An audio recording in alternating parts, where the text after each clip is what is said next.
ವೀಕ್ಷಕರೇ, ನಿತ್ಯ ಜ್ಯೋತಿರ್ವಾಸ್ತು ಭವಿಷ್ಯ ವಿಶೇಷ ಕಾರ್ಯಕ್ರಮಕ್ಕೆ ಸ್ವಾಗತ. ನಾನು ಚಿತ್ರ. ನೀವೆಲ್ಲರೂ ಸಹ ಕಾಯ್ತಾ ಇರ್ತೀರಾ ಇವತ್ತಿನ ಪಂಚಾಂಗ, ತಿಥಿ ಹಾಗೆ ದ್ವಾದಶ ರಾಶಿಗಳ ಫಲಾಫಲವನ್ನ ತಿಳಿದುಕೊಳ್ಳೋದಕ್ಕೆ. ಹಾಗೆ ಕಾರ್ಯಕ್ರಮವನ್ನ ತಡ ಮಾಡದೆ ನಾವು ಕೂಡ ಪ್ರಾರಂಭ ಮಾಡ್ತಾ ಇದ್ದೀವಿ. ಮೊದಲಿಗೆ ಕಾರ್ಯಕ್ರಮಕ್ಕೆ ಗುರೂಜಿಗಳನ್ನ ಸ್ವಾಗತಿಸೋಣ. ಖ್ಯಾತ ಜ್ಯೋತಿಷ್ಯ ವಾಸ್ತು ತಜ್ಞರಾದಂತಹ ಮಂಜುನಾಥ್ ಗುರೂಜಿಗಳು. ಗುರೂಜಿ ನಮಸ್ತೆ, ಕಾರ್ಯಕ್ರಮಕ್ಕೆ ಸ್ವಾಗತ. ಗುರೂಜಿ. ದೇವಾನಾಂಚ ಋಷೀನಾಂಚ ಗುರು ಕಾಂಚನಂ ಸನ್ನಿವಂ ಬುದ್ಧಿಭೂತಂ ತ್ರಿಲೋಕೇಶಂ ತಂ ನಮಾಮಿ ಬೃಹಸ್ಪತಿ. ಗುರೂಜಿಗಳನ್ನ ಕಾರ್ಯಕ್ರಮಕ್ಕೆ ಸ್ವಾಗತಿಸಿದ್ದಾಯ್ತು. ಹಾಗೆ ನಾವು ಹಿಂದಿನ ಸಂಚಿಕೆಯಲ್ಲಿ ನೋಡ್ತಾ ಬರ್ತಾ ಇರೋ ಪ್ರಕಾರ ಏಪ್ರಿಲ್ ತಿಂಗಳ ಮಾಸ ಭವಿಷ್ಯ, ದ್ವಾದಶ ರಾಶಿಗಳಲ್ಲೇ ಕೊನೆಯ ರಾಶಿ ಮೀನ ರಾಶಿಯ ದ್ವಾದಶ ಅಂದ್ರೆ ಮಾಸ ಭವಿಷ್ಯವನ್ನ ಕೂಡ ಇವತ್ತಿನ ಸಂಚಿಕೆಯಲ್ಲಿ ತಿಳಿದುಕೊಳ್ತಾ ಹೋಗೋಣ. ಹಾಗೆ ಅದಕ್ಕೂ ಮುಂಚೆ ಇವತ್ತಿನ ಪಂಚಾಂಗ ಮತ್ತೆ ತಿಥಿಯನ್ನ ನೋಡೋಣ. ಗುರೂಜಿ ನೋಡಿ, ನಮ್ಮ ವೀಕ್ಷಕರಲ್ಲಿ ತಿಳಿಸ್ಕೊಳ್ಳೋದು ಇವತ್ತು ತುಂಬಾ ವಿಶೇಷವಾಗಿ 8 ಏಪ್ರಿಲ್ 2025ರಂದು ಏಕಾದಶಿ ತಿಥಿಯಾಗಿರುವಂತದ್ದು. ಶುಕ್ಲ ಪಕ್ಷ, ಆಶ್ಲೇಷ ನಕ್ಷತ್ರ, ಬುಧ ನಕ್ಷತ್ರ ಅಂತ ಹೇಳ್ತೀವಿ. ಶೂಲ ಯೋಗ ಮತ್ತು ವಾರ ಬಂದು ಮಂಗಳವಾರ, ಇವತ್ತಿನ ವಾರ ಅಂತ ಹೇಳ್ತೀವಿ.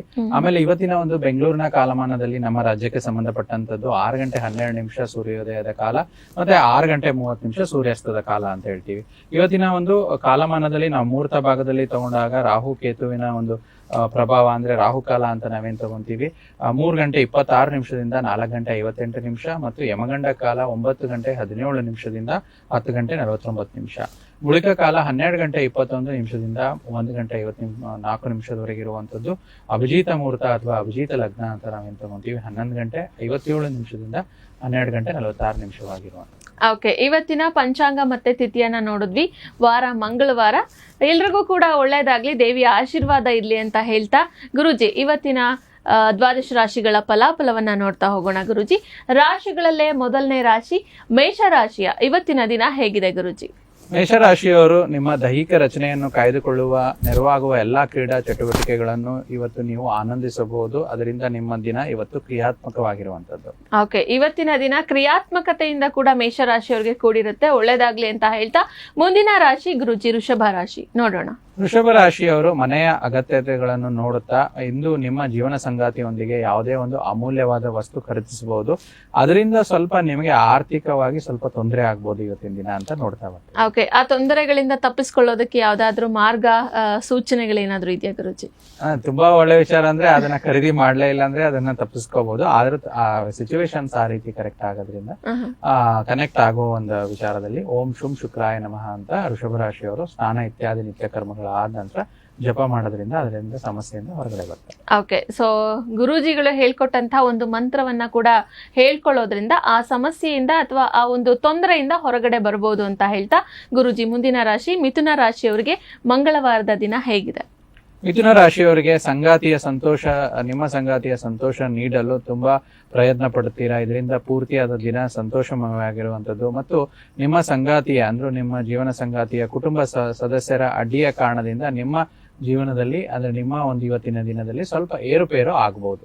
ಓಕೆ, ಇವತ್ತಿನ ದಿನದಲ್ಲಿ ಸ್ವಲ್ಪ ಏರುಪೇರುಗಳು ಉಂಟಾಗುತ್ತೆ. ಯಾವುದಕ್ಕೂ ಸಹ ಎಚ್ಚರಿಕೆಯಿಂದ ಇದ್ರೆ ಅದನ್ನ ಕೂಡ ತಪ್ಪಿಸ್ಬೋದು ಅಲ್ವಾ ಗುರೂಜಿ? ಗುರೂಜಿ ಮುಂದಿನ ರಾಶಿ ನೋಡೋಣ. ಕಟಕ ರಾಶಿ ಅಥವಾ ಕರ್ಕಾಟಕ ರಾಶಿಯ ಇವತ್ತಿನ ದಿನ ಹೇಗಿದೆ ನೋಡೋಣ. ಕರ್ಕಾಟಕ ರಾಶಿಯ ಒಂದು ಜಾತಕಸ್ಥರಿಗೆ ಇವತ್ತಿನ ದಿನಮಾನದಲ್ಲಿ ನೋಡೋದಾದ್ರೆ ಅತ್ಯಂತ ಪ್ರೀತಿಯ ಕನಸು ನನಸುವಾಗುವಂತ ದಿನ ಆಗಿರುವಂತದ್ದು. ತುಂಬಾ ಸಂತೋಷ, ಸ್ವಲ್ಪ ಸಮಸ್ಯೆಗಳನ್ನು ಉಂಟಾಗಬಹುದು ಆರ್ಥಿಕವಾಗಿ, ಆದ್ರೂ ಕೂಡ ನಿಮ್ಮ ಮಾನಸಿಕ ತುಮಲಗಳನ್ನು ಹಿಡಿದಿಟ್ಕೊಂಡ್ರೆ ಇವತ್ತಿನ ಸಂತೋಷಮಯ ದಿನವಾಗಿರುವಂತದ್ದು. ಓಕೆ ಗುರೂಜಿ, ಇವಾಗ ನಮ್ಗೆ ಒಂದು ಪ್ರಶ್ನೆ ಬಂದಿದೆ ವಾಟ್ಸ್ಆಪ್ ನಲ್ಲಿ. ಸೊ ಪ್ರಶ್ನೆಗಳನ್ನ ತಗೊಳ್ತಾ ಹೋಗೋಣ ಗುರೂಜಿ. ಇವರ ಹೆಸರು ಸಂಗೀತ ಅಂತ ಹೇಳ್ತಾ ಇದ್ದಾರೆ. ಹಾಗೆ ಜನ್ಮ ದಿನಾಂಕವನ್ನ ತಿಳಿಸ್ತಾ ಇದ್ದಾರೆ ಗುರೂಜಿ. 1/8/1997. ಹುಟ್ಟಿರುವಂತಹ ದಿನ ಶುಕ್ರವಾರ 1:00 ಬೆಳಗಿನ ಜಾವ ಅಂದ್ರೆ 12 ಗಂಟೆ ಆದ್ಮೇಲೆ ಬೆಳಗ್ಗೆ ಅಂತಾನೆ ಕನ್ಸಿಡರ್ ಮಾಡ್ತಾರಲ್ವಾ. ಸೊ 1:00 ಹುಟ್ಟಿದ್ದಾರೆ. ಸ್ಥಳ, ಇವರು ಹುಟ್ಟಿರುವಂತಹ ಸ್ಥಳ ಬಂದು ಗುಬ್ಬಿ ತಾಲೂಕಿನಲ್ಲಿ ಒಂದು ಹಳ್ಳಿ. ಗುರುಜಿ, ಇವ್ರು ಕೇಳ್ತಾ ಇದ್ದಾರೆ, ಇವರ ಒಂದು ಮದುವೆ ವಿಚಾರದ ಬಗ್ಗೆ ಕೇಳ್ತಾ ಇದ್ದಾರೆ. ನೋಡಿ, ಸಂಗೀತ ಅವ್ರು ಕೊಟ್ಟಿರುವಂತ ಮಾಹಿತಿ ಪ್ರಕಾರ ಅವರದ್ದು ಬಂದು ಆರ್ದ್ರ ನಕ್ಷತ್ರ ಮಿಥುನ್ ರಾಶಿ ಅಂತ ಹೇಳ್ತೀವಿ. ಮತ್ತೆ ಹುಟ್ಟಿರುವಂತದ್ದು ಶುಕ್ರವಾರ ಅಂತ ತೋರಿಸ್ತಾ ಇದೆ. ಹೌದು. ಋಷಭ ಲಗ್ನದ ಜಾತಕವಾಗಿರುವಂತದ್ದು. ಸಪ್ತಮ ಸ್ಥಾನಕ್ಕೆ ನಾವು ಮದುವೆ, ಭಾಗ್ಯ, ದಾಂಪತ್ಯ ಜೀವನ ಅಂತ ಹೇಳ್ತೀವಿ. ನಡೀತಾ ಇರುವ ದಶಾಭಕ್ತಿ ಕಾಲಮಾನದಲ್ಲಿ ಶನಿ ಮಹಾದಶನಲ್ಲಿ ಕೇತು ಅಂತರ್ದಶ ನಡೀತಿದೆ ಮಾರ್ಚ್ 2024 ಅದು ಈ ವರ್ಷದ ಏಪ್ರಿಲ್ ಕೊನೆ ಹಂತವರೆಗೂ. ಇವತ್ತಿನ ಒಂದು ದಿನಮಾನದಲ್ಲಿ ನೋಡಿದ್ರೆ ಇವತ್ತು 8ನೇ ತಾರೀಕು ಅಂತ ನಾವು ನೋಡೋದಾದ್ರೆ ಇವರಿಗೆ ಏಪ್ರಿಲ್ 25 ಕೂಡ ಈ ಕೇತು ಅಂತರ್ದಶ ನಡೀತಿರುತ್ತೆ. ಮುಂಬರುವ ಮೇ ತಿಂಗಳಲ್ಲಿ ಇವರಿಗೆ ಶನಿ ಮಹಾದಶನಲ್ಲಿ ಶುಕ್ರ ಅಂತರ್ದಶ ಅಂತ ನಡೆಯುವಂತದ್ದು. ಶುಕ್ರ ಬಂದು ಶುಭ ಕಾರ್ಯಗಳಿಗೆ ಕಾರಕವಾಗಿರುವಂತ ಗ್ರಹ ಆಗಿರೋದ್ರಿಂದ ಬರುವಂತ ಮೇ ಇಂದ ಇವರಿಗೆ ಕಂಕಣ ಬಲ ಅಥವಾ ಮದುವೆ ಭಾಗ್ಯ ಕೂಡ್ ಬರುವಂತದ್ದು. ಸೊ ಇಲ್ಲಿ ಸ್ವಲ್ಪ ಏನಾಗುತ್ತೆ, ಸಪ್ತಮ ಸ್ಥಾನಾಧಿಪತಿ ಮಂಗಳ ಪಂಚಮ ಸ್ಥಾನದಲ್ಲಿರೋದ್ರಿಂದ ಮತ್ತೆ ಗುರು ಕೂಡ ಭಾಗ್ಯ ಸ್ಥಾನದಲ್ಲಿರೋದ್ರಿಂದ ಸ್ವಲ್ಪ ಏನೋ ನಿಧಾನ ಆಗ್ತಿದೆ. ಅಂದ್ರೆ ರಾಹು ಕೇತು ಆಕ್ಸಿಸ್ ಅಲ್ಲಿ ಎಲ್ಲಾ ಗ್ರಹಗಳಿರೋದ್ರಿಂದ ಸ್ವಲ್ಪ ಸಂಬಂಧಪಟ್ಟಂತದ್ದು ತಿಲಾ ಶಾಂತಿ ಅಥವಾ ಶನಿ ಶಾಂತಿ ಅಂತ ಹೇಳ್ತೀವಿ, ನದಿ ತೀರದಲ್ಲಿ ಮಾಡುವಂತದ್ದು ಅಥವಾ ರಾಹು ಕೇತುವಿನ ಶಾಂತಿ ಮಾಡುವಂತದ್ದು ಇವರಿಗೆ ಬೇಗ ಮದುವೆ ಆಗಂತ ಎಲ್ಲಾ ಯೋಗಗಳು ಕೂಡ ಬರುತ್ತೆ. ಅಂದ್ರೆ ತಿಲಾ ಶಾಂತಿ ಅದನ್ನ ನದಿ ತೀರದಲ್ಲೇ ಮಾಡ್ಬೇಕಾಗುತ್ತೆ ಅಥವಾ ಶನಿ ಶಾಂತಿನೂ ನದಿ ತೀರದಲ್ಲೇ ಮಾಡ್ಬೇಕಾ ಅಥವಾ ಮನೆಯಲ್ಲೇ ಏನಾದ್ರೂ ಮಾಡಿಸ್ಬೋದಾ, ಏನು ಹೇಗೆ ಅಂತ ಹೇಳಿ? ಕೆಲವೊಂದು ಶನಿ ಆಗ್ಲಿ ಮತ್ತೆ ಶನೇಶ್ವರರಿಗೆ ಸಂಬಂಧಪಟ್ಟಂತ ಒಂದು ಶಾಂತಿ ಕಾರ್ಯಗಳನ್ನ ಸರ್ವೇ ಸಾಮಾನ್ಯವಾಗಿ ನಾವು ಮನೆಯಲ್ಲಿ ಸ್ವಲ್ಪ ರೆಕಮೆಂಡ್ ಮಾಡೋದಿಲ್ಲ. ಯಾಕಂದ್ರೆ ಶನೇಶ್ವರಿಗೆ ತುಂಬಾ ಪೂಜಾ ಅನುಷ್ಠಾನಗಳನ್ನು ಕಟ್ಟುನಿಟ್ಟಾಗಿರುವಂತದ್ದು. ಸೊ ಆ ವಿಚಾರವಾಗಿ ನೋಡೋದಾದ್ರೆ ಸ್ವಲ್ಪ ನದಿ ತೀರದಲ್ಲಿ ಮಾಡಿದಾಗ ದೋಷ ಪರಿಹಾರ ಇನ್ನು ಬೇಗ ಸಿಗುತ್ತೆ ಅನ್ನೋದು ಒಂದು ಸೂಚನೆ. ರಾಹು ಕೇತು ಶಾಂತಿ ಹೇಳಿದ್ರಲ್ಲ ಗುರುಜಿ, ಅದನ್ನ ಮನೆಯಲ್ಲೇ ಮಾಡಿಸ್ಬೋದಾ ಹೇಗೆ? ಇಲ್ಲ, ಅದು ಕೂಡ ದೇವಸ್ಥಾನಕ್ಕೆ ಸಂಬಂಧಪಟ್ಟಂತದ್ದು. ರಾಹು ಕೇತುಗೆ ಸಂಬಂಧಪಟ್ಟಂತದ್ದು ತಿರುಪತಿ ಹತ್ರ ಶ್ರೀಕಾಳಹಸ್ತೀಶ್ವರ ದೇವಸ್ಥಾನ ಇದೆ, ಅಲ್ಲಿ ರಾಹುಕೇತು ಶಾಂತಿ ಮಾಡುವಂತದ್ದು. ಅಥವಾ ಕುಕ್ಕೆ ಸುಬ್ರಹ್ಮಣ್ಯದಲ್ಲಿ ಕೂಡ ರಾಹುಕೇತುಗೆ ಸಂಬಂಧಪಟ್ಟಂತದ್ದು ಶಾಂತಿ, ರಾಹುಕೇತು ಅಂತಾರೆ ಅಥವಾ ಆಶ್ಲೇಷ ಬಲಿ ಸೇವೆ ಅಂತ ಹೇಳ್ತಾರೆ. ಈ ರೀತಿ ಪರಿಹಾರ ಮಾಡ್ಕೊಳ್ಳೋದ್ರಿಂದ ಒಳ್ಳೇದಾಗುತ್ತೆ ದೇವಸ್ಥಾನಕ್ಕೆ ಸಂಬಂಧಪಟ್ಟ. ಓಕೆ, ಸಂಗೀತ ಅವರು ಕೂಡ ನಮ್ಗೆ ಪ್ರಶ್ನೆನ ಕಳ್ಸಿದ್ರು. ಹಾಗೆ ಅವರ ಒಂದು ಮದುವೆ ವಿಚಾರದ ಬಗ್ಗೆ ನಮ್ಗೆ ಕೇಳೋಕೆ ಹೇಳಿದ್ರು ಗುರೂಜಿಗಳ ಬಳಿ. ಗುರೂಜಿಗಳು ಕೂಡ ನಿಮ್ಮ ಪ್ರಶ್ನೆಗೆ ಉತ್ತರವನ್ನ ನೀಡಿದ್ದಾರೆ. ಅವರು ಹೇಳಿದಂತಹ ಪರಿಹಾರ ಕ್ರಮಗಳು ಏನಿದೆ, ಬರುವಂತಹ ಮೇ ತಿಂಗಳಲ್ಲೂ ಕೂಡ ಕಂಕಣ ಬಲ ಕೂಡ್ ಬರುತ್ತೆ. ಹಾಗೆ ಅದು ಬೇಗ ಕೂಡ ಆಗ್ಬೇಕಂದ್ರೆ ಪರಿಹಾರ ಮತ್ತೆ ಶಾಂತಿಯನ್ನ ಮಾಡಿಸೋದಕ್ಕೆ ಕೂಡ ಸೂಚನೆಯನ್ನ ನೀಡಿದ್ದಾರೆ.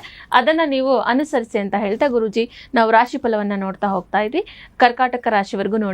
ಮುಂದುವರೆದು ಸಿಂಹ ರಾಶಿಯ ಮಂಗಳವಾರದ ದಿನ ಅವರಿಗೆ ದಿನ ಭವಿಷ್ಯ ಹೇಗಿದೆ ಗುರೂಜಿ? ಸಿಂಹ ರಾಶಿಯವರು ನಿಮ್ಮ ಸಂಗಾತಿಯೊಡನೆ ಸೇರಿ ಒಂದು ಉತ್ತಮ ತಿಳುವಳಿಕೆ, ಮನೆಯಲ್ಲಿ ಸುಖ, ಶಾಂತಿ, ನೆಮ್ಮದಿ ನೆಲೆಸುವಂತ ದಿನ. ಇದರಿಂದ ನಿಮಗೆ ಇವತ್ತಿನ ದಿನ ಸಮೃದ್ಧಿಯನ್ನು ತರುತ್ತದೆ. ಸಮೃದ್ಧಿಯನ್ನ ತರುವಂತಹ ದಿನ ಮಂಗಳವಾರದ ದಿನ ಸಿಂಹ ರಾಶಿಯವರಿಗೆ ಆಗಿದೆ. ಒಳ್ಳೇದಾಗ್ಲಿ ಅಂತ ಹೇಳ್ತಾ ಗುರೂಜಿ, ಮುಂದಿನ ರಾಶಿ ಕನ್ಯಾ ರಾಶಿ.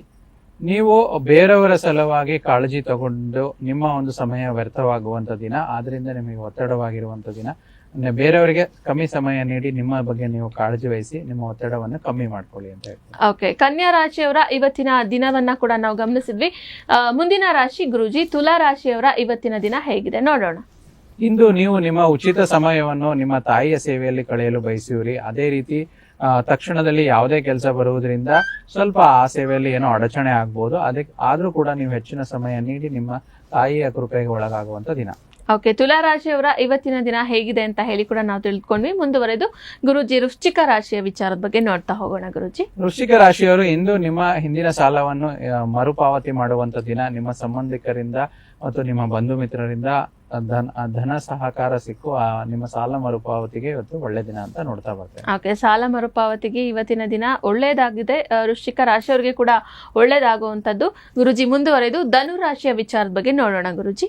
ಧನು ರಾಶಿಯವರು ನೀವು ನಿಮ್ಮದೇ ರೀತಿಯ ಸಂವೇದನೆ ಹೊಂದಿರುವ ಜನರ ಸಂಪರ್ಕಕ್ಕೆ ಬರಲು ನಿಮಗೆ ಸಹಾಯ ಮಾಡುವ ಚಟುವಟಿಕೆಗಳಲ್ಲಿ ತೊಡಗಿಸಿಕೊಳ್ಳಬೇಕು. ಇವತ್ತು ಈ ರೀತಿ ಮಾಡೋದ್ರಿಂದ ಇವತ್ತಿನ ದಿನ ನಿಮಗೆ ಶುಭವಾಗಿರುತ್ತೆ. ಓಕೆ, ಧನು ರಾಶಿಯವರಿಗೆ ಕೂಡ ಇವತ್ತಿನ ದಿನ ಶುಭದಾಯಕವಾಗಿದೆ. ಗುರುಜಿ, ಮತ್ತೊಂದು ಪ್ರಶ್ನೆ ಬಂದಿದೆ ನಮ್ಗೆ, ಅದನ್ನು ಕೂಡ ತಗೊಳ್ತಾ ಹೋಗೋಣ ಗುರುಜಿ. ಇವರು ಆದ್ಯ ವಿನಯ್ ಅಂತ ಹೆಸರು ಬಂದು, ಇವರ ಜನ್ಮ ದಿನಾಂಕ 24/8/2016 ಗುರುಜಿ. ಓಕೆ, ಹುಟ್ಟಿರುವಂತಹ ದಿನಾಂಕ ಬುಧವಾರ 8:50 PM. ಓಕೆ, ಹುಟ್ಟಿರೋ ಸ್ಥಳ ತುಮಕೂರು ಗುರುಜಿ. ಓಕೆ, ಇವರು ಕೇಳ್ತಾ ಇದ್ದಾರೆ, ಇವರ ಎಜುಕೇಶನ್ ವಿಚಾರದ ಬಗ್ಗೆ ಕೇಳ್ತಾ ಇದ್ದಾರೆ ಗುರುಜಿ. ಸೊ ಕೊಟ್ಟಿರೋ ಮಾಹಿತಿ ಪ್ರಕಾರ ಹುಟ್ಟಿರುವಂತದ್ದು ಬುಧವಾರ ಅಂತ ಹೇಳ್ತೀವಿ. ಕೃತಿಕಾ ನಕ್ಷತ್ರವಾಗಿರುವಂತದ್ದು ಆದ್ಯ ಅವ್ರದ್ದು. ಅದರಲ್ಲಿ ವೃಷಭ ರಾಶಿ ಅಂತ ಹೇಳ್ತೀವಿ. ಸೊ ನೋಡೋದಾದ್ರೆ ಮೀನ ಲಗ್ನ, ಎಜುಕೇಶನ್ಗೆ ಚತುರ್ಥ ಪಂಚಮ ಭಾಗ್ಯಾಧಿಪತಿ ಅಂತ ಹೇಳ್ತೀವಿ. ಇವರಿಗೆ ಪ್ರೈಮರಿ ಎಜುಕೇಶನ್ 4th ಹೌಸ್ ಇಂದ ನೋಡುವಂತದ್ದು. ಇವರು ಚತುರ್ಥಾಧಿಪತಿ ಬುಧ ತುಂಬಾ ಚೆನ್ನಾಗಿರೋದ್ರಿಂದ ಒಳ್ಳೆ ಎಜುಕೇಶನ್ ಇರುತ್ತೆ, ಒಳ್ಳೆ ಮಾರ್ಕ್ಸ್ ಎಲ್ಲ ಬರುತ್ತೆ. ಈ ಚಂದ್ರ ಮಹಾದಶೆ ಇವರಿಗೆ ನಡೀತಾ ಇರೋದು. ಚಂದ್ರ ಬಂದು ಸ್ವಲ್ಪ ಚಂಚಲತೆ ಕೊಡುವಂತದ್ದು, ಮತ್ತೆ ಸ್ವಲ್ಪ ಮೆಮೊರಿ ಪವರ್ ವೀಕ್ ಅಂತ ಹೇಳ್ತೀವಿ. ಸ್ವಲ್ಪ ಇವರು ಹೆಚ್ಚು ಹೇಗೆ ಓದ್ತಾ ಇದಾರೋ, ದಿನ ಹೋಮ್ವರ್ಕ್ ಮಾಡ್ತಾ ಇದಾರೆ, ಅವ್ರು ಮಾಡ್ತಾ ಇರುವಂತ ನಿತ್ಯ ಕ್ಲಾಸ್ ವರ್ಕ್ ಏನಿರುತ್ತೋ ಅದ್ರ ಜೊತೆನಲ್ಲಿ ಇವ್ರು ಹೆಚ್ಚು ಬರೆದು ತೆಗೆಯುವಂತದ್ದು, ಅಂದ್ರೆ ಅವ್ರ ವರ್ಕ್ ವಿಚಾರವಾಗಿ ಯಥೇಚ್ಛವಾಗಿ ಬರೆದು ತೆಗೆಯೋದ್ರಿಂದ ಬುಧ ಗ್ರಹ ಇನ್ನು ತುಂಬಾ ಪ್ರಬಲವಾಗಿರುವಂತದ್ದು. ಮತ್ತೆ ಹೆಚ್ಚು ಬುಧನ್ ಗ್ರಹಕ್ಕೆ ಸಂಬಂಧಪಟ್ಟಂತ ಪರಿಹಾರಗಳು ಮಾಡುವಂತದ್ದು. ಹೆಸರು ಕಾಳನ್ನ ನವಗ್ರಹಗಳಲ್ಲಿ ಬುಧ ನವಗ್ರಹ ಇರುತ್ತಲ್ವಾ, ಅಲ್ಲಿ ಹೆಸರುಗಳನ್ನ ಇವ್ರ ಕೈಯಿಂದ ಇಟ್ಟು 3 ಪ್ರದಕ್ಷಿಣೆ ಮಾಡಿ ಓಂ ಬುಧಾಯ ನಮಃ ಅಂತೇಳಿ ಒಂದು ಜಪ ಮಾಡುವಂತದ್ದು. ಇದರಿಂದ ಕೂಡ ಅವ್ರಿಗೆ ಎಜುಕೇಶನ್ ತುಂಬಾ ಚೆನ್ನಾಗಾಗುತ್ತೆ. ಮತ್ತೆ ಅವರು ಮುಂದೆ ಫ್ಯೂಚರ್ ಅಲ್ಲಿ ಕುಜ ಮತ್ತು ಶನಿಯ ಒಂದು ಪ್ರಭಾವ ಇರೋದ್ರಿಂದ ಹೆಚ್ಚು ಅವರ ಮುಂದುವರೆದ ವಿದ್ಯಾಭ್ಯಾಸವರೆಗೂ, ಅಂದ್ರೆ ಅವರಿಗೆ ಕೊನೆಯ ಡಿಗ್ರಿ ಎಜುಕೇಶನ್, ಅವ್ರ ಕೆಲಸದ ವಿಚಾರವಾಗಿ ನೋಡೋದಾದ್ರೆ ಇವರಿಗೆ ತುಂಬಾ ಒಳ್ಳೆಯದು. ಟೆಕ್ನಿಕಲ್ ಎಜುಕೇಶನ್ ಚೆನ್ನಾಗಿ ಆಗ್ಬರುವಂತದ್ದು ನೋಡ್ತಾ ಬರ್ತೀವಿ. ಓಕೆ, ಸೊ ಆದ್ಯಾ ವಿನಯ್ ಅವರ ಪೇರೆಂಟ್ಸ್ ಸಹ ನಮಗೆ ಅವರ ಒಂದು ವಿಚಾರದ ಬಗ್ಗೆ, ಎಜುಕೇಶನ್ ವಿಚಾರದ ಬಗ್ಗೆ ಕೇಳೋದಕ್ಕೆ ನಮಗೆ ವಾಟ್ಸಪ್ ಮಾಡಿದ್ರು. ಸೊ ಒಂದು ಪರಿಹಾರ ಕ್ರಮವನ್ನ ಕೂಡ ಗುರೂಜಿಗಳು ತಿಳಿಸ್ಕೊಟ್ಟಿದ್ದಾರೆ. ಮೆಮೊರಿ ಪವರ್ ಅನ್ನೋದು ಇಂಪ್ರೂವ್ ಆಗ್ಬೇಕಂದ್ರೆ ಆ ಪರಿಹಾರ ಕ್ರಮವನ್ನ ಕೂಡ ಅನುಸರಿಸಿ ಅಂತ ಹೇಳ್ತಾ, ಗುರೂಜಿ ನಾವು ದ್ವಾದಶ ರಾಶಿಗಳ ಫಲಾಫಲವನ್ನ ನೋಡ್ತಾ ಇದ್ವಿ, ಮುಂದುವರಿಸೋಣ. ಧನುರ್ ರಾಶಿಯವರೆಗೂ ನೋಡಿದ್ವಿ ಗುರೂಜಿ. ಈಗ ಮಕರ ರಾಶಿಯ ವಿಚಾರದ ಬಗ್ಗೆ ತಿಳ್ಕೊಳ್ಳೋಣ. ನಿಮ್ಮ ಯೋಗ ಧ್ಯಾನದೊಂದಿಗೆ ಇವತ್ತಿನ ದಿನವನ್ನು ಪ್ರಾರಂಭಿಸಬಹುದು. ಇದನ್ನ ಮಾಡುವುದರಿಂದ ಪ್ರಯೋಜನಕರವಾಗಿರುತ್ತೆ ಮತ್ತು ಇಡೀ ದಿನ ನಿಮ್ಮಲ್ಲಿ ನಿಮ್ಮ ಶಕ್ತಿ ಉಳಿಯುತ್ತದೆ. ಓಕೆ, ಮಕರ ರಾಶಿಯವರಿಗೆ ಕೂಡ ಇವತ್ತಿನ ದಿನ ಒಳ್ಳೇದಾಗುತ್ತೆ, ಒಳ್ಳೇದಾಗ್ಲಿ ಅಂತ ಹೇಳ್ತಾ ಗುರೂಜಿ ಮುಂದಿನ ರಾಶಿ ಕುಂಭರಾಶಿ. ಕುಂಭರಾಶಿಯವರಿಗೆ ಇವತ್ತು ಬಂಧು ಮಿತ್ರರಿಂದ ಸಹಕಾರ ಸಿಗುವಂತದ್ದು ಮತ್ತು ಹಳೆ ಕಾಲದ ಮಿತ್ರರು ಇವತ್ತು ನಿಮಗೆ ಭೇಟಿ ಆಗ್ಬಹುದು. ಅದರಿಂದ ನಿಮ್ಮ ಒತ್ತಡ ಇವತ್ತು ದೂರವಾಗುವಂಥದ್ದು. ಓಕೆ, ಒತ್ತಡದ ದಿನ ಅಂದ್ರೆ ಒತ್ತಡದಿಂದ ಇರ್ತಕ್ಕಂಥದ್ದು, ಆ ಒತ್ತಡನ ಕೂಡ ದೂರ ಆಗುವಂತಹ ದಿನ ಆಗಿದೆ. ಕುಂಭರಾಶಿಯವರಿಗೆ ಒಳ್ಳೇದಾಗ್ಲಿ ಅಂತ ಹೇಳ್ತಾ ಗುರೂಜಿ ದ್ವಾದಶ ರಾಶಿಗಳಲ್ಲೇ ಕೊನೆಯ ರಾಶಿ ಮೀನ ರಾಶಿಯ ವಿಚಾರದ ಬಗ್ಗೆ ನೋಡೋಣ. ಮೀನರಾಶಿಯವರಿಗೆ ಆರೋಗ್ಯದ ದೃಷ್ಟಿಯಿಂದ ಉತ್ತಮವಾದ ದಿನ. ಹರ್ಷದ ಚಿತ್ತ ಮನಸ್ಸು ಇರುವಂತದ್ದು ಮತ್ತು ನೀವು ಯಾವುದೇ ಕಷ್ಟ ಕಾರ್ಪಣ್ಯಗಳಿದ್ರು ನಗುವಿನ ಟಾನಿಕ್ ಅಂತ ಏನು ನಾವು ತಗೊಂತೀವಿ, ಅದರಿಂದ ನಿಮ್ಮ ದಿನ ಶುಭವಾಗುವಂಥದ್ದು. ಓಕೆ, ಮೀನರಾಶಿಯವರಿಗೆ ಕೂಡ ಒಂದು ಹಸನ್ಮುಖತೆ ಅಥವಾ ನಗು ಅಂತ ಏನಿದೆ ಅದರ ಮುಖಾಂತರ ಶುಭದಾಯಕವಾದಂತಹ ದಿನವಾಗಿದೆ. ಒಳ್ಳೇದಾಗ್ಲಿ ಅಂತ ಹೇಳ್ತಾ ಇವತ್ತಿನ ನಮ್ಮ ಈ ಸಂಚಿಕೆಯಲ್ಲಿ ಏಪ್ರಿಲ್ ತಿಂಗಳ ಮಾಸ ಭವಿಷ್ಯ ಮೀನರಾಶಿಯ ವಿಚಾರದ ಬಗ್ಗೆ ತಿಳಿದುಕೊಳ್ಳೋಣ ಗುರೂಜಿ. ನಾವು ಪ್ರತಿಯೊಂದು ಸಂಚಿಕೆಯಲ್ಲೂ ಕೂಡ ಪ್ರತಿಯೊಂದು ರಾಶಿಗೆ ಸಂಬಂಧಪಟ್ಟಂತೆ ಏಪ್ರಿಲ್ ತಿಂಗಳ ಮಾಸ ಭವಿಷ್ಯವನ್ನ ನೋಡ್ತಾ ಹೋಗ್ತಾ ಇದ್ವಿ. ಹಾಗೆ ಮೀನ ರಾಶಿಯವರಿಗೆ ಅವರ ಒಂದು ರಾಶಿ ವಿಚಾರಕ್ಕೆ ಬರೋದಾದ್ರೆ ನವಗ್ರಹಗಳ ಗೋಚರ ಯಾವ ರೀತಿ ಪ್ರಭಾವ ಬೀರುತ್ತೆ, ಅದು ಹೇಗಿದೆ, ಆ ವಿಚಾರವಾಗಿ ರಾಶಿ ಫಲ ಏನ್ ಸೂಚಿಸುತ್ತೆ ಗುರುಜಿ? ನೋಡಿ, ಪ್ರಮುಖವಾಗಿ ಮೀನರಾಶಿಯವರಿಗೆ 2023ರಿಂದನೇ 7.5 ಪ್ರಾರಂಭವಾಗಿರುವಂತದ್ದು. ಆದ್ರೆ ಪ್ರಾರಂಭ ಶನಿ ಇತ್ತು, ಇವಾಗ ನಡೀತಾ ಇರೋದು ಮೀನರಾಶಿಯವರಿಗೆ ಮಧ್ಯ ಶನಿ ಅಂತ ಹೇಳ್ತೀವಿ. ಸೊ ಇದರ ಪ್ರಭಾವ ಮೊನ್ನೆ ಕಳೆದ ಮಾರ್ಚ್ 28ನೇ ತಾರೀಕಿಂದನೇ ಮಧ್ಯ ಶನಿ ಬಂದಿರುವಂತದ್ದು. ಇದು ಪ್ರಾರಂಭಗೊಂಡಿರೋದ್ರಿಂದ ಮೀನರಾಶಿಯವರಿಗೆ ಜನ್ಮ ಶನಿ ಅಂತ, ನಾವು ಮಧ್ಯ ಶನಿ ಅಥವಾ ಜನ್ಮ ಶನಿ ಅಂತ ನಾವೇನ್ ತಗೊಂತೀವಿ. ಸಾಧಾರಣವಾಗಿ ಈ ಒಂದು ಮಾಸದಲ್ಲಿ ತಮಗೆ ಕೆಲವು ವ್ಯಕ್ತಿಗಳ ಪರಿಚಯ ಆಗುವಂತದ್ದು, ಆ ಪರಿಚಯದಿಂದ ಮೋಸ ಆಗುವಂತ ಸಾಧ್ಯತೆ ಇದೆ. ಅದಕ್ಕೆ ಸ್ವಲ್ಪ ಹುಷಾರಾಗಿರ್ಬೇಕು. ದಯವಿಟ್ಟು ಯಾರನ್ನು ಕೂಡ ಸಂಪೂರ್ಣವಾಗಿ ಈ ಮಾಸದಲ್ಲಿ ನಂಬಬೇಡಿ. ಅದರಿಂದ ಮೋಸ ಹೋಗುವಿಕೆ ನಾವು ಮೀನರಾಶಿಯವರಲ್ಲಿ ನೋಡ್ತಾ ಬರ್ತೀವಿ. ಮತ್ತೆ ಮೀನರಾಶಿಯವರ ವಿಚಾರವಾಗಿ ನೋಡೋದಾದ್ರೆ ಈ ಮಾಸದಲ್ಲಿ ಶನಿಯ ಗೋಚಾರ ಅಷ್ಟೇ ನಿಮ್ಗೆ ಇದ್ರ ಮೇಲೆ ಎಲ್ಲಾನು ಪ್ರಭಾವ ಬೀರೋದಿಲ್ಲ. ಇನ್ನು ಉಳಿದಂತೆ ಮೀನರಾಶಿಯವರಿಗೆ ಉಳಿದಿರುವ ಗ್ರಹ ಗೋಚಾರದ ಪರಿಸ್ಥಿತಿನಲ್ಲಿ ಮೀನರಾಶಿಯವರಿಗೆ ಚತುರ್ಥ ಭಾವದಲ್ಲಿರುವಂತಹ ಕುಜ, ನಿಮ್ಗೆ ದ್ವಿತೀಯಾಧಿಪತಿ ಮತ್ತು ಭಾಗ್ಯಾಧಿಪತಿಯಾದಂತಹ ಗ್ರಹವಾದ ಕುಜ ಚತುರ್ಥ ಭಾವದಿಂದ ಪಂಚಮ ಭಾವಕ್ಕೆ ಏಪ್ರಿಲ್ 2ನೇ ತಾರೀಕಂದು ಗೋಚರವಾಗಿ ಬರ್ತಿರುವಂತದ್ದು. ಮತ್ತೆ ಸೂರ್ಯ ಕೂಡ ನಿಮ್ಮ ರಾಶಿಯಲ್ಲಿ ಇರುವಂತದ್ದು. ಏಪ್ರಿಲ್ 15 ನಂತರ ಸೂರ್ಯ ಮುಂದುವರೆದ ರಾಶಿ ಅಂದ್ರೆ ಮೇಷರಾಶಿಯಲ್ಲಿ ಗೋಚರವಾಗ್ತಿರುವಂತದ್ದು. ಮತ್ತೆ ವಿಶೇಷವಾಗಿ ನಿಮ್ಮ ರಾಶಿಯಲ್ಲಿ ಪಂಚಗ್ರಹಗಳ ಕೂಟ ಆಗ್ತಿರುವಂತದ್ದು. ಈ ತಿಂಗಳು ಇದರಿಂದ ಸ್ವಲ್ಪ ಎಚ್ಚರಿಕೆ ಜಾಗ್ರತೆ ಹೆಚ್ಚಾಗಿ ವಹಿಸ್ಬೇಕು ಅಂತ ನಾವು ತಿಳಿಸ್ತಾ ಇದೀವಿ. ಅಂದ್ರೆ ಪಂಚಗ್ರಹಗಳ ಕೂಟ ಅಂದ್ರೆ ರಾಶಿಯಲ್ಲೇ ರಾಹು, ಶನೇಶ್ವರರು, ಮತ್ತೆ ಉಚ್ಚ ವಕ್ರ ಶುಕ್ರ, ನೀಚ ವಕ್ರ ಶುಕ್ರ ಬುಧ ಇರುವಂತದ್ದು, ಮತ್ತೆ ಸೂರ್ಯ ಗ್ರಹರು ಕೂಡ ಇರುವಂತದ್ದು, ಮತ್ತೆ ಚಂದ್ರ ಕೂಡ 2.5 ದಿನ ಅಲ್ಲಿ ಬರುವಂತದ್ದು ಹುಣ್ಣಿಮೆ ಸಮಯದಲ್ಲಿ. ಅವಾಗ ಷಷ್ಠಗ್ರಹ ಕೂಟ ಕೂಡ ನಿಮ್ಮ ರಾಶಿಯಲ್ಲೇ ಆಗ್ತಿರುವಂತದ್ದು ಮೀನರಾಶಿ ಇರುವಾಗ. ಹಾಗಿರುವಾಗ ನಿಮ್ಮ ರಾಶಿಯವರಿಗೆ ಸ್ವಲ್ಪ ಮಾನಸಿಕ ಒತ್ತಡಗಳು, ತುಮುಲಗಳು ಜಾಸ್ತಿ ಆಗುವಂತದ್ದು, ಮಾನಸಿಕ ಸಮಸ್ಯೆಗಳು ನಿಮ್ಮ ರಾಶಿಯವರಿಗೆ ಸ್ವಲ್ಪ ಉತ್ಪತ್ತಿ ಆಗುವಂತದ್ದು. ಸೊ ಇದರಿಂದ ಇದಕ್ಕೆ ಸ್ವಲ್ಪ ಈ ಒಂದು ಪಂಚಗ್ರಹಗಳ ಕೂಟ ಪಾಸಿಟಿವ್ ಆಗಿ, ನೆಗೆಟಿವ್ ಆಗಿ ಈ ರೀತಿ ಇಂಪ್ಯಾಕ್ಟ್ ತಮಗೆ ಆದ್ರೆ, ಪಾಸಿಟಿವ್ ಆಗಿ ನೋಡೋದಾದ್ರೆ ಸ್ವಲ್ಪ ದೇವತಾ ಪ್ರಯಾಣಗಳು ಅಂದ್ರೆ ದೇವರಿಗೆ ಧಾರ್ಮಿಕ ಕ್ಷೇತ್ರಗಳ ಪ್ರಯಾಣ ಸಂಬಂಧಪಟ್ಟಂತದ್ದು ಹೆಚ್ಚಾಗಿ ನಾವು ನೋಡ್ತಾ ಬರ್ತೀವಿ. ತೀರ್ಥಕ್ಷೇತ್ರಗಳ ಅಲ್ದಾಟ ಕೂಡ ನೋಡ್ತಾ ಬರ್ತೀವಿ. ಈ ರೀತಿ ಎಲ್ಲಾ ಗ್ರಹಗಳ ಒಂದು ಪ್ರಭಾವ ಮೀನರಾಶಿಯವರಿಗೆ ಈ ಒಂದು ಮಾಸದಲ್ಲಿ ಏಪ್ರಿಲ್ ತಿಂಗಳಲ್ಲಿ ಕಂಡು ಬರ್ತಾ ಇದೆ. ಓಕೆ ಗುರುಜಿ, ಈಗ ಗ್ರಹ ಗೋಚರದ ಪ್ರಭಾವ ವಿಸ್ತೃತವಾಗಿ ಮೀನರಾಶಿಯವರ ಮೇಲೆ ಯಾವ ರೀತಿಗೆ ಎಷ್ಟರ ಮಟ್ಟಿಗೆ ಅದು ಪ್ರಭಾವ ಬೀರುತ್ತೆ ಅಂತ ಹೇಳಿ. ನೋಡಿ, ಸಕಾರಾತ್ಮಕವಾಗಿ ಮೀನರಾಶಿಯವರಿಗೆ ನೋಡ್ಬೇಕಾದ್ರೆ ಈ ಒಂದು ಗ್ರಹಗಳ ರಾಶಾಧಿಪತಿ ಪ್ರಭಾವದಿಂದ ನಿಮ್ಮ ಒಂದು ಸ್ವಜನವಾಗಿ ಅಂದ್ರೆ ಸೆಲ್ಫ್ ಮೇಡ್ ಇದು ಅಂತ ಹೇಳ್ತೀವಿ, ಏನಂದ್ರೆ ತುಂಬಾ ಎಫರ್ಟ್ ಹಾಕುವಂತದ್ದು ಈ ಒಂದು ಮಾಸದಲ್ಲಿ ಕಂಡು ಬರುತ್ತೆ. ಸ್ವಲ್ಪ ಮಟ್ಟಿಗೆ ಕೆಲಸಗಳು ಚುರುಕುಗೊಳ್ಳುವಂತದ್ದು ಕೂಡ ಇದೆ. ಸ್ವಲ್ಪ ಹಣದ ಸಹಾಯ ಕೂಡ ಸಿಗುವಂತದ್ದು, ಮತ್ತೆ ಧಾರ್ಮಿಕ ಮನೋಭಾವನೆ ಹೆಚ್ಚಾಗುತ್ತೆ. ಸಾಮಾನ್ಯ ಜೀವನ ಸ್ವಲ್ಪ ಎಲ್ಲದಕ್ಕೂ ಕಂಪೇರ್ ಮಾಡಿದ್ರೆ ಸಾಮಾನ್ಯ ಜೀವನ ಈ ಒಂದು ಮಾಸದಲ್ಲಿ ನಡೆಸ್ತೀರಾ. ಮತ್ತು ನೀಟ್ ಅಂಡ್ ಕ್ಲೀನ್ ಇರೋಕೆ ಮೀನರಾಶಿಯವರು ಸ್ವಲ್ಪ ಈ ಮಾಸದಲ್ಲಿ ಇಷ್ಟಪಡುವಂತದ್ದು ನಾವು ನೋಡ್ತಾ ಬರ್ತೀವಿ. ಸ್ವಲ್ಪ ನಕಾರಾತ್ಮಕವಾಗಿರುವಂತದ್ದು ನೋಡೋದಾದ್ರೆ ಸ್ವಲ್ಪ ತಮಗೆ ಮೀನರಾಶಿಯವರಿಗೆ ಟೈಟ್ ಶೆಡ್ಯೂಲ್ ಅಂತ ನೋಡ್ಬೋದು ಈ ಒಂದು ಮಾಸದಲ್ಲಿ. ಮತ್ತು ಸ್ವಲ್ಪ ಆರೋಗ್ಯಕ್ಕೆ ಸಂಬಂಧಪಟ್ಟಂತದ್ದು, ರಕ್ತದ ಸಮಸ್ಯೆಗಳು ಮತ್ತು ಕಫ ಪ್ರಕೃತಿ, ಅಸ್ತಮ ಇರೋರಿಗೆ ಅದಕ್ಕೆ ಅಸ್ತಮ ಸಂಬಂಧಪಟ್ಟಂತ ಸಮಸ್ಯೆಗಳು ಕೂಡ ನಾವು ಮೀನರಾಶಿಯವರಿಗೆ ನೋಡ್ತಾ ಬರ್ತೀವಿ. ಸ್ವಲ್ಪ ತಂದೆಯೊಂದಿಗೆ ವಾಗ್ವಾದ ಆಗುವಂತದ್ದು, ಸಹೋದರ ಸಹೋದರರಿಗೆ ಸಣ್ಣ ಪುಟ್ಟ ಕಲಹಗಳು ಕೂಡ ಆಗುವಂತದ್ದು ನೋಡ್ತಾ ಬರ್ತೀವಿ. ಇದನ್ನೆಲ್ಲ ನೀವು ಈ ಮಾಸದಲ್ಲಿ ಸ್ವಲ್ಪ ಬ್ಯಾಲೆನ್ಸ್ ಮಾಡ್ಕೊಂಡು ಹೋಗ್ಬೇಕು ಅಂತ ನಾನು ತಿಳಿಸ್ತಾ ಇದ್ದೀನಿ. ಮತ್ತೆ ಕೆಲಸದಲ್ಲಿ ಸ್ವಲ್ಪ ನಿಧಾನತೆ, ಸೋಂಬೇರಿತನ ಬರುವಂತದ್ದು, ನಿಮ್ಮಲ್ಲೇ ನಿಮ್ಗೆ ಖಿನ್ನತೆ ಉಂಟಾಗುವಂತದ್ದು, ಅಂದ್ರೆ ನನ್ನ ಕೆಲಸ ಈ ಸಮಯದಲ್ಲಿ ಆಗಿಲ್ಲ, ನಾನು ಅನ್ಕೊಂಡಿರೋ ಕೆಲಸ ಆಗ್ತಿಲ್ಲ ಅನ್ನೋ ಒಂದು ವಿಚಾರವಾಗಿ.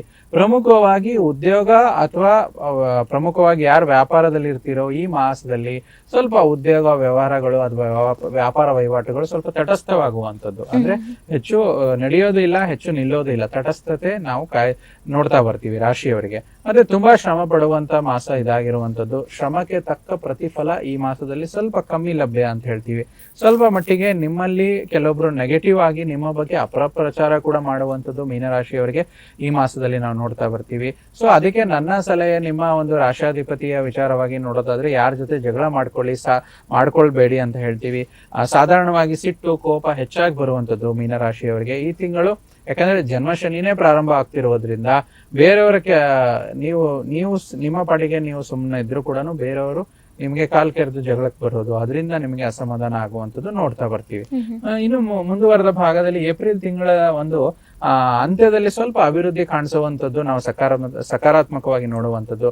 ಅಂದ್ರೆ ಮನೆ ಕಟ್ಟುವ ವಿಚಾರ ಆಗಿರ್ಬೋದು, ಮನೆ ಕಟ್ಟುವ ಕೆಲಸ ಕಾರ್ಯಗಳಲ್ಲಿ ಮುಂದುವರಿಯುವಂತದ್ದು, ಮತ್ತೆ ಸೈಟ್ ಖರೀದಿ ಮಾಡುವಂತದ್ದು, ಮತ್ತೆ ಇನ್ನೇನು ವಾಹನ ಖರೀದಿ, ಸ್ಥಿರಾಸ್ತಿ, ಚರಾಸ್ತಿ ಖರೀದಿನ ಏಪ್ರಿಲ್ 21ನೇ ತಾರೀಕು ನಂತರ ಮೀನರಾಶಿಯವರಿಗೆ ಸ್ವಲ್ಪ ಅನುಕೂಲತೆಗಳು ನಾವು ನೋಡ್ತಾ ಬರ್ತೀವಿ. ಮತ್ತೆ 21ನೇ ತಾರೀಕು ನಂತರ ಸ್ವಲ್ಪ ಈಗೇನು ಕೋಪತಾಪಗಳು, ತಮ್ಮಲ್ಲಿ ಮುಂಗೋಪತೆ ಹೆಚ್ಚಾಗಿರುವಂತದ್ದು ಅದು ಕಮ್ಮಿ ಆಗುತ್ತೆ. ಮತ್ತೆ ಸಣ್ಣ ಪುಟ್ಟ ಏನಾದ್ರು ಜಗಳ ಆಡ್ಕೊಂಡಿದ್ರೆ, ಅದರಿಂದ ಕಲಹ ಉಂಟಾಗಿದ್ರೆ, ಸಮಸ್ಯೆ ಉಂಟಾಗಿದ್ರೆ ಅದು ಕೂಡ ಏಪ್ರಿಲ್ 21 ನಂತರ ಕ್ಲಿಯರ್ ಆಗುವಂತದ್ದು ನೋಡ್ತೀವಿ. ಮತ್ತೆ 21ನೇ ತಾರೀಕು ನಂತರ ಮಾತು ಸ್ವಲ್ಪ ಮೃದು ಆಗುವಂತದ್ದು ಅಂತ ಹೇಳ್ತೀವಿ. ಮತ್ತು ಇನ್ನೊಬ್ಬರಿಗೆ ಗೌರವ ಕೊಡುವ ಒಂದು ಭಾವನೆ ತಮ್ಮಲ್ಲಿ ತಮಗೆ ಜಾಸ್ತಿಯಾಗಿ ಬರುವಂತದ್ದು ಕೂಡ ನೋಡ್ತಾ ಬರ್ತೀವಿ. ಮತ್ತೆ ತಿಂಗಳ ಕೊನೆಯ ಹಂತದಲ್ಲಿ ನಿಮ್ಗೆ ಕೆಲಸದ ಬದಲಾವಣೆ ಮತ್ತೆ ಸ್ವಲ್ಪ ಹಣದ ಹೊಂದಾಣಿಕೆ, ಏನಾದ್ರೂ ಹಣದ ಸಮಸ್ಯೆ ಇದ್ರೆ ಆ ಹಣದ ಹೊಂದಾಣಿಕೆ ಆಗೋದು ಕೂಡ ಈ ಏಪ್ರಿಲ್ 21ನೇ ತಾರೀಕು ಈ ಏಪ್ರಿಲ್ ಮಾಸದಲ್ಲಿ ಮೀನರಾಶಿಯವರಿಗೆ ಸಕಾರಾತ್ಮಕವಾಗಿ ವಿಚಾರಗಳನ್ನ ನೋಡ್ತಾ ಬರ್ತೇವೆ. ಓಕೆ ಗುರುಜಿ, ಇನ್ನು ರಾಷ್ಟ್ರಾಧಿಪತಿ ಅಂತ ಹೇಳಿ ಬಂದಂತಹ ಸಮಯದಲ್ಲಿ ರಾಷ್ಟ್ರಾಧಿಪತಿಯ ಗೋಚಾರದಿಂದ ಮೀನರಾಶಿಯವರಿಗೆ ರಾಶಿ ಫಲ ಹೇಗಿರುತ್ತೆ, ಏಪ್ರಿಲ್ ತಿಂಗಳಲ್ಲಿ ಏನೇನೆಲ್ಲ ನಿರೀಕ್ಷೆ ಮಾಡಬಹುದು ಅವರು ಅಂತ ಹೇಳಿ. ನೋಡಿ, ಮೀನರಾಶಿ ಅಧಿಪತಿ ಯಾರು? ಗುರು. ಸೊ ಗುರು ಅಂದ್ರೆ ಬ್ಯಾಂಕಿಂಗು, ಫೈನಾನ್ಸ್, ಧನಕಾರಕ ಗ್ರಹ ಅಂತ ಹೇಳ್ತೀವಿ. ಸೊ ಅದಕ್ಕೆ ಬ್ಯಾಂಕ್ ನೌಕರಿ ಮಾಡೋರಿಗೆ ತುಂಬಾ ಚೆನ್ನಾಗಿರುತ್ತೆ ಈ ಮಾಸದಲ್ಲಿ. ಅಧಿಕಾರಿ ವರ್ಗದವರಿಗೆ ತೃಪ್ತಿ ಇರುವಂತದ್ದು. ಅದೇ ರೀತಿ ಇನ್ನು ಸರ್ಕಾರಿ ಉದ್ಯೋಗದಲ್ಲಿ ತಾವಿದ್ರೆ ನಿಮಗೂ ಕೂಡ ಸರ್ಕಾರಿ ನೌಕರಿಯ ಉದ್ಯೋಗದಲ್ಲಿ ಇರೋರಿಗೆ ಸಮಾನವಾಗಿರುವಂತದ್ದು. ಮತ್ತು ಸಂಪತ್ತಿನಿಂದ ಸ್ವಲ್ಪ ಮಟ್ಟಿಗೆ ಅಸಂತೃಪ್ತಿ ಕೂಡ ಆಗುವಂಥದ್ದು. ಈ ಮಾಸದಲ್ಲಿ ಸ್ವಲ್ಪ ಶತ್ರುಗಳು ಉತ್ಪತ್ತಿ ಆಗ್ಬೋದು ತಮಗೆ. ಮತ್ತೆ ಈ ಮಾಸದಲ್ಲಿ ನಿಮಗೆ ಪ್ರಾಣಿ ಪ್ರೀತಿ ಜಾಸ್ತಿ ಇರುವಂತದ್ದು ನಾವು ನೋಡ್ತಾ ಬರ್ತೀವಿ. ಆದ್ರಿಂದ ಹೊಸ ಪ್ರಾಣಿಗಳಲ್ಲಿ ಮನೆಯಲ್ಲಿ ಸಾಕುವಂತದ್ದಾಗಿರ್ಬೋದು, ಅಥವಾ ತಾವು ಆಲ್ರೆಡಿ ಒಂದು ಪ್ರಾಣಿನ ಮನೇಲಿ ಏನಾದ್ರು ಸಾಕಿದ್ರೆ ಅದರಿಂದ ಕೂಡ ಲಾಭ ಪಡೆಯುವಂತದ್ದಾಗಿರ್ಬೋದು. ಕೆಲವೊಬ್ರು ಪ್ರಾಣಿ ಪಕ್ಷಿಗಳಂದ್ರೆ ಕೋಳಿ ಸಾಕಾಣಿಕೆ ಮಾಡುವಂತದ್ದು, ಏನೇನೋ ವೃತ್ತಿಯಲ್ಲಿ ಇರ್ತಾರಲ್ವಾ ಅದರಿಂದನೂ ಈ ಮಾಸದಲ್ಲಿ ಮೀನರಾಶಿಯವರಿಗೆ ವ್ಯಾವಹಾರಿಕವಾಗಿ ಲಾಭ ಒಳ್ಳೇದಾಗಿರುವಂತದ್ದು ನೋಡ್ತಾ ಬರ್ತೀವಿ.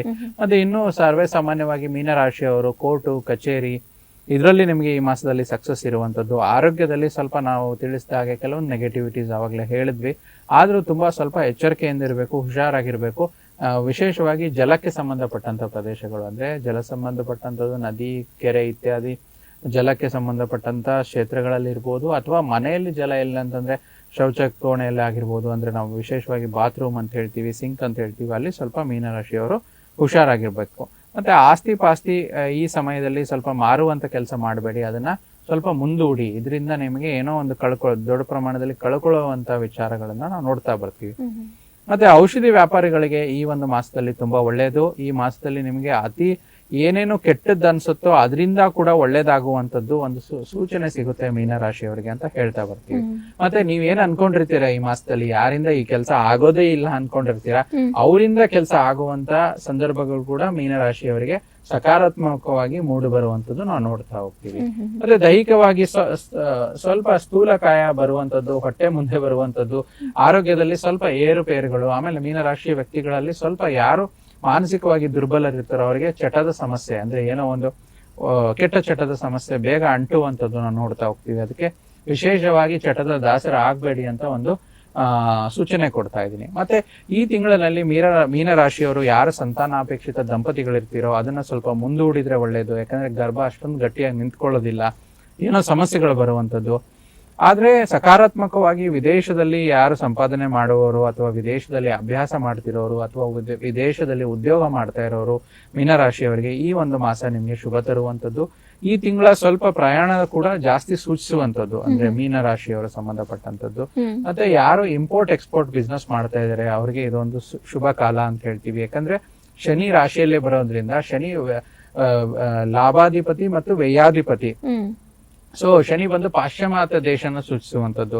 ಸೊ ಪಾಶ್ಚಿಮಾತ್ಯ ದೇಶ ಅಂತಂದ್ರೆ ಶನಿಗೆ England, France, Germany, Australia, Switzerland ಮತ್ತೆ ಸ್ವೀಡನ್, ಅಮೆರಿಕ, ಈ ಪಶ್ಚಿಮ ಪ್ರದೇಶಗಳಿಗೆ ಸಂಬಂಧಪಟ್ಟಂತ ಯಾವುದೇ ಉದ್ಯೋಗಸ್ಥರಿಗೆ ಅಲ್ಲಿ ಉದ್ಯೋಗ ಮಾಡ್ತಾ ಇದ್ರೆ, ಆ ದೇಶಗಳಲ್ಲಿ ಉದ್ಯೋಗ ಮಾಡ್ತಾ ಇದ್ರೆ ಅವ್ರದ್ದು ಮೀನರಾಶಿಯಾಗಿದ್ರೆ ಅವರಿಗೆ ತುಂಬಾ ಉನ್ನತಿ ಕೆಲಸದಲ್ಲಿ ಸಿಗುವಂತದ್ದು ನೋಡ್ತಾ ಬರ್ತೀವಿ. ಸ್ವಲ್ಪ ವ್ಯಾಪಾರ ಸ್ಥಳದಲ್ಲಿ ಉದ್ಯೋಗದಲ್ಲಿ ಸ್ವಲ್ಪ ಬದಲಾವಣೆ ಮತ್ತೆ ಆರೋಗ್ಯದಲ್ಲಿ ಸ್ವಲ್ಪ ಏರುಪೇರುಗಳು ನಾನು ಆವಾಗಲೇ ತಿಳಿಸ್ದಂಗೆ ಈ ರೀತಿ ಒಂದು ಸಣ್ಣ ಪುಟ್ಟ ಹೆಚ್ಚು ಕಮ್ಮಿ ವಿಚಾರವನ್ನು ನಾವು ಮೀನರಾಶಿಯವರಿಗೆ ನೋಡ್ತಾ ಬರ್ತೇವೆ. ಓಕೆ ಗುರುಜಿ, ಇನ್ನು ಮೀನರಾಶಿಯವರ ವಿಚಾರವಾಗಿ ಈ ಮಾಸದಲ್ಲಿರ್ತಕ್ಕಂಥ ಪರಿಹಾರ ಕ್ರಮಗಳೇನು, ಶುಭ ವರ್ಣ ಯಾವುದು, ಶುಭ ಸಂಖ್ಯೆ ಯಾವುದು ಅಂತ ಹೇಳಿ ನೋಡೋಣ ಗುರುಜಿ. ನೋಡಿ, ಪರಿಹಾರ ಕ್ರಮಗಳು ಮೀನರಾಶಿಯವರಿಗೆ ಬಹುಮುಖ್ಯವಾಗಿ ನೋಡ್ತಾ ಇರುವಂತದ್ದು ತಮಗೆ ಸಮಸ್ಯೆ ಇರುವಂತದ್ದು ಶನೈಶ್ಚರರಿಂದ. ಸೊ ಶನಿಗೆ ಸಂಬಂಧಪಟ್ಟಂತದ್ದು ಶನಿ ಶಾಂತಿ ಆಗಿರ್ಬೋದು, ಶನಿಯ ಮಂತ್ರ ಯಥೇಚ್ಛವಾಗಿ ಜಪ ಮಾಡ್ಕೊಳ್ಳುವಂಥದ್ದು, ನೀಲಾಂಜನ ಸಮಭಾಸಂ ರವಿಪುತ್ರಂ ಯಮಾಗರ್ಜಂ ಛಾಯಾ ಮಾರ್ತಂಡ ಸಂಭೂತಂ ತಮ್ಮ ಶರೇಶ್ವರಾಯ ಅಂತ ಹೇಳ್ಬೋದು, ಮಂತ್ರವನ್ನು ಹೇಳ್ಬೋದು. ಅದೇ ರೀತಿ ಶನಿಯ ದೇವಸ್ಥಾನ, ಶನೇಶ್ವರರ ದೇವಸ್ಥಾನ ಪ್ರತಿ ಶನಿವಾರ ಹೋಗುವಂಥದ್ದು, ಎಳ್ಳುಬತ್ತಿಯನ್ನು ಹಚ್ಚುವಂಥದ್ದು. ಯಾರಿಗೆ ತಮ್ಮ ಊರಿನಲ್ಲಿರುವಂತ ತಮ್ಮ ಸ್ಥಳದಲ್ಲಿ ಶನೇಶ್ವರರ ದೇವಸ್ಥಾನ ಸಿಗ್ಲಿಲ್ವೋ ಅವರು ಆಂಜನೇಯ ಸ್ವಾಮಿ ದೇವಸ್ಥಾನಕ್ಕೆ ಹೋಗುವಂಥದ್ದು ಅಥವಾ ನವಗ್ರಹಗಳಲ್ಲಿ ಶನೇಶ್ವರನ ಆರಾಧನೆ ಮಾಡುವಂಥದ್ದು ಕೂಡ ಮಾಡೋದ್ರಿಂದ ಒಳ್ಳೇದಾಗುವಂಥದ್ದು. ಸೊ ಆದ್ರೆ ನಿಮ್ಮ ಜಾತಕದಲ್ಲಿ ನಿಮ್ಮ ಮನೆ ಹತ್ರ ಇರೋರು, ನಮ್ಮಲ್ಲಿ ಕೂಡ ಆಗಿರ್ಬೋದು, ನಿಮ್ಮ ಮನೆ ಹತ್ರ ಯಾರು ಇರ್ತಾರೆ ನುರಿತ ಜ್ಯೋತಿಷರಲ್ಲಿ ತಾವು ತಿಳ್ಕೊಳ್ಳಿ ತಮ್ಮ ಜಾತಕದಲ್ಲಿ ಶನೇಶ್ವರರು ಹೇಗಿದ್ದಾರೆ, ವೀಕ್ ಆಗಿದಾರೋ, ಸ್ಟ್ರಾಂಗ್ ಆಗಿದಾರೋ ಅಥವಾ ಅವರೇಜ್ ಆಗಿದಾರೋ, ಆ ಒಂದು ಶನೇಶ್ವರರ ಪೊಸಿಷನ್ ಅವರವರ ಜಾತಕದನುಸಾರವಾಗಿ ತಿಳ್ಕೊಂಡು ಪರಿಹಾರ ಮಾಡಿದ್ರೆ ಇನ್ನೂ ಒಳ್ಳೇದು. ಮತ್ತೆ ಹೆಚ್ಚು ಸ್ವಲ್ಪ ಶನೇಶ್ವರನು ತುಂಬಾ ಆರಾಧನೆ ಮಾಡುವಂಥದ್ದು ಕಾಲಭೈರವನ ಆರಾಧನೆ ಕೂಡ ಮಾಡಬಹುದು, ಶಿವನ ಆಲಯಕ್ಕೆ ಹೋಗ್ಬೋದು. ಸೊ ಈ ರೀತಿ ಮೀನರಾಶಿಯವರು ಅಜಾಗರೂಕತೆ ಮಾಡದಿರಂಗೆ ಶನೇಶ್ವರರ ಒಂದು ಆರಾಧನೆ ಮತ್ತು ಕಾಲಭೈರವನ ಆರಾಧನೆ ಮಾಡ್ಕೊಳ್ಳುವಂಥದ್ದು ಈ ಮಾಸದಲ್ಲಿ ತುಂಬಾ ಒಳ್ಳೆಯದನ್ನ ಕೊಡುವಂಥದ್ದು. ಇವರಿಗೆ ಶುಭ ವರ್ಣ ನೀಲಿ ಮತ್ತೆ ಕಪ್ಪು ಈ ಮಾಸದಲ್ಲಿ ನೋಡ್ತಾ ಬರ್ತೀವಿ. ಶುಭ ಸಂಖ್ಯೆ 6 ಮತ್ತೆ 8 is a good numbers for this ಮೀನರಾಶಿ ಅಂತ ಈ ಒಂದು ಮಾಸದಲ್ಲಿ ನೋಡ್ತಾ ಬರ್ತೇವೆ. ಓಕೆ, ಈ ಅಂದ್ರೆ ಮೀನರಾಶಿಯವರಿಗೆ ಏಪ್ರಿಲ್ ತಿಂಗಳ ಮಾಸ ಭವಿಷ್ಯಕ್ಕೆ ಸಂಬಂಧಪಟ್ಟಂತೆ ಏನೆಲ್ಲ ಆಗುತ್ತೆ, ಏನೆಲ್ಲ ಆಗಬಹುದು, ಜೊತೆಗೆ ಅದನ್ನ ತಡೆಗಟ್ಟುವಂತಹ ನಿಟ್ಟಿನಲ್ಲಿ ಯಾವ ರೀತಿಯಾದಂತಹ ಪರಿಹಾರ ಕ್ರಮಗಳಿದೆ, ಜೊತೆಗೆ ಶುಭ ಸಂಖ್ಯೆ, ಶುಭ ವರ್ಣ, ದ್ವಾದಶ ರಾಶಿಗಳ ಫಲಾಫಲಗಳೊಟ್ಟಿಗೆ ಪಂಚಾಂಗ ಮತ್ತೆ ತಿಥಿಯನ್ನ ಕೂಡ ತಿಳಿಸ್ಕೊಟ್ಟಿದ್ದಾರೆ ಗುರೂಜಿಗಳು. ನೀವು ಕೂಡ ಅದನ್ನ ಅನುಸರಿಸಿ ಹೋಗಿ ಅಂತ ಹೇಳ್ತಾ ಗುರೂಜಿ ಇಷ್ಟೆಲ್ಲಾ ವಿಚಾರಗಳನ್ನ ತಿಳಿಸ್ಕೊಟ್ಟಿದ್ದಕ್ಕಾಗಿ ಧನ್ಯವಾದಗಳು. ಲೋಕ ಸಮಸ್ತ ಸುಖಿನೋ ಭವಂತು. ನೋಡಿದ್ರಲ್ಲ ವೀಕ್ಷಕರೇ, ಇವತ್ತಿನ ಸಂಚಿಕೆಯನ್ನ ಇಲ್ಲಿಗೆ ಮುಗಿಸ್ತಾ ಇದ್ದೀನಿ. ಮತ್ತೊಂದು ಸಂಚಿಕೆಯಲ್ಲಿ ಮತ್ತೊಂದು ವಿಶೇಷತೆಯೊಂದಿಗೆ ಭೇಟಿಯಾಗೋಣ. ನೋಡ್ತಾ ಇರಿ ಪ್ರಗತಿ ಟಿವಿ, ಇದು ನಿಮ್ಮಿಂದ ನಿಮಗಾಗಿ.